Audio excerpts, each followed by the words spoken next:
नमस्कार दोस्तों, और आप लोगों को एक मुख्य बात बताना चाहती हूँ। अभी शादियाँ हो रही हैं और शादियों के मौसम में जो है वो हमारे पति देव जी जो है कुछ बोलना चाह रहे हैं।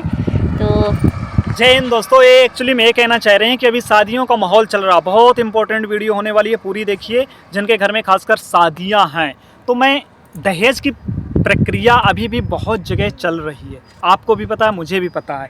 तो मुख्य रूप से मैं ये कहना चाह रहा हूँ कि आप जो लोग ले रहे हैं तो दहेज ले रहे हैं, मतलब दहेज ले रहे हैं या कुछ खुशी से दे रहा है सामने वाला, लड़की पक्ष बहुत लोग खुशी से देते हैं, तो हर चीज़ लिखित चाहिए।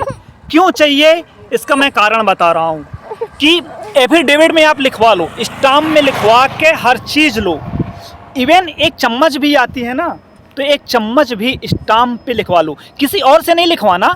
लड़की का पिता, लड़की, लड़का और लड़का का पिता, मतलब 4 लोग मिलके गोपनीय रूप से एक चम्मच भी आए ना, कितना नगद आया, कितना, एक तो लेना गुनाह है, मैं ये नहीं कहता कि लेना चाहिए, फिर भी लड़की पक्ष अपने मर्जी से दे रहा है कुछ चीज़, तो वो लोग कोई मर्जी से दे रहा है कि मैं अपनी लड़की को दे रहा हूँ, तो बेशक ले लीजिए, पर स्टाम्प पेपर पे लिखित होना चाहिए। एक प्रति उनके पास होना चाहिए और एक प्रति आपके पास होना चाहिए।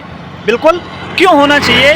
क्योंकि आज का जो समाज है ना, लगभग बहुत सारी शादियाँ 1 साल, 2 साल, 4 साल, 5 साल चलने के बाद टूट जाती हैं। आपको भी पता है, भगवान न करे ऐसा कभी हो।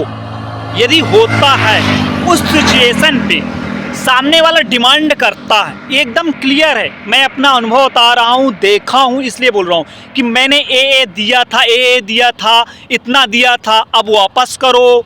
सामने वाला बोलता है कि नहीं, इतना दिया था। क्योंकि जब यदि कोई शादी डिवोर्स होता है, तलाक होता है, शादी टूटती है, तो उस सिचुएशन पे झगड़ा होता है लगभग। तो बोलेगा कि मैं इतना दिया था, इतने लाख रुपए दिया था, इतने हज़ार दिया था, गाड़ी दिया था, ए आया था। उस समय एफिडेविट आपके पास रहेगा, जिसे एग्रीमेंट, जिसे हम कह सकते हैं कि एक चम्मच भी आई थी, थाली आई थी, कैश आया था, A to Z जितना भी हो, जितना कुछ आया था, सब कुछ लिखवा लो।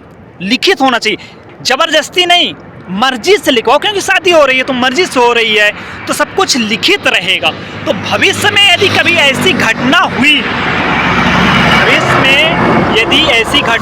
एक तो होना नहीं चाहिए, भगवान सबको अच्छा रखे, यदि होती है तो वो एफिडेविट आपके लीगली तौर पे काम आएगा, मतलब कानूनी तौर पे भी काम आएगा, और एक दूसरे को पता रहेगा कि हमने क्या दिया है और क्या लिया।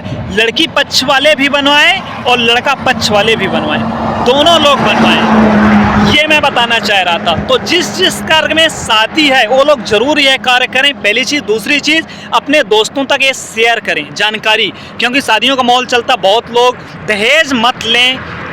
जो लड़की है, मेरे खुद की लड़की है, मुझे पता है कि कैसे पालते पोसते हैं। 20 साल उसे पालो पोसो, और फिर सामने वाले को अपने खून मेहनत कमाई है, यदि सामने वाले की लड़की पक्ष के पास कमाई, लड़की पक्ष के पास, तो कोई इशू नहीं है। फिर भी दहेज के नाम पे मत लो, बिल्कुल खिलाफ हूँ, नहीं लेना चाहिए। क्योंकि जो लड़की पैदा करके पालता पोसता है ना, बहुत मेहनत होता है, उसे फूल जैसे संभालना पड़ता है। तो दहेज मत लो। यदि कोई अपने मर्जी से देता है, वो भी लिखित देना चाहिए, लिखित होना चाहिए स्टाम्प पेपर पे।